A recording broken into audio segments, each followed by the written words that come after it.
Hello दोस्तों।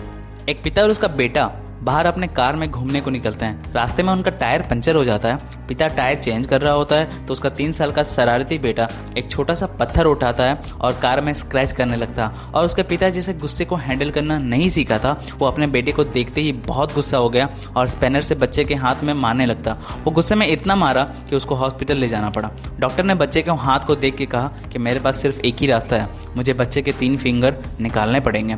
और जब बच्चा हॉस्पिटल से सर्जरी करवाने के बाद बाहर आता तो पूछता, पापा मेरे फिंगर कब बड़े होंगे। पिता को अपने गुस्से होने पे बहुत शर्माता।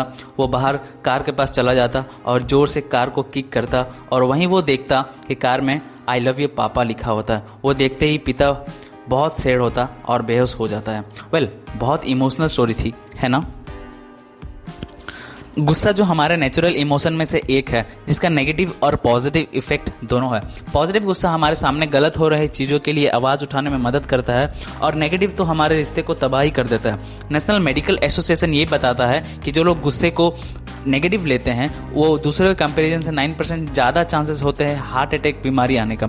हम सभी को गुस्सा आता है और गुस्सा का आना नेचुरल है। और गुस्सा हमें तब आता है जब हमारा एक्सपेक्टेशन मीट नहीं हो पाता या फिर हमारा मनपसंद चीज़ हमें नहीं मिलता।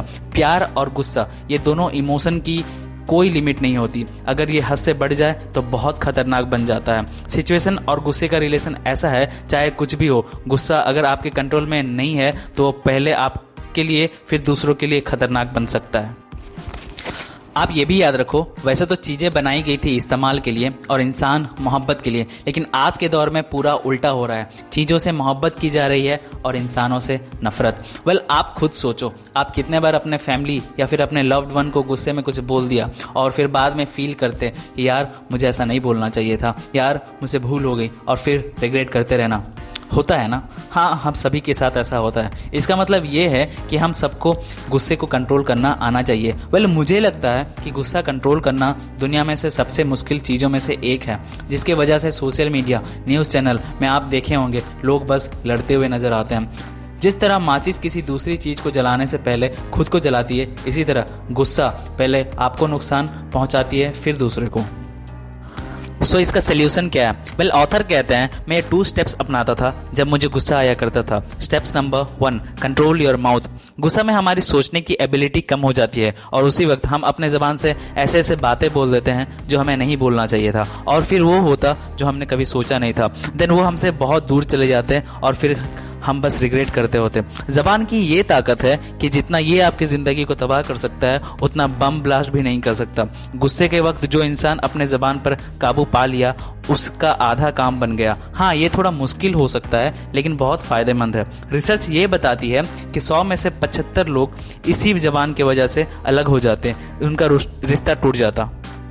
स्टेप्स नंबर 2, फॉरगिवनेस, माफ़ करना। इसमें भी आपके पास 2 ऑप्शन है। कंडीशनल फॉरगिवनेस, माफ़ करूंगा लेकिन जब तक वो आकर नहीं बोलेगा तब तक मैं माफ़ नहीं करूंगा। अनकंडीशनल फॉरगिवनेस, बेसिकली इसमें कोई कंडीशन नहीं होता है, लेकिन एक रिसर्च के मुताबिक देखा गया है कि जो लोग माफ़ करते हैं, माफ़ करने का रास्ता अपनाया, उनमें दूसरे के comparison blood pressure, fatigue, headache जैसे बीमारी कम पाया गया, क्योंकि गुस्सा इनडायरेक्टली आपके हेल्थ पर इफेक्ट डालता है। और जब आप ये सोचोगे कि मुझे किसी को माफ़ नहीं करना है चाहे कुछ भी हो, तो आप बहुत अनरिलैक्स, टेंशन, स्ट्रेस्ड फील करोगे, जबकि दूसरा बंदा बहुत मज़े से अपनी ज़िंदगी गुजार रहा होता है। माफ़ कर दो, दूसरों के लिए नहीं, एटलीस्ट अपने लिए।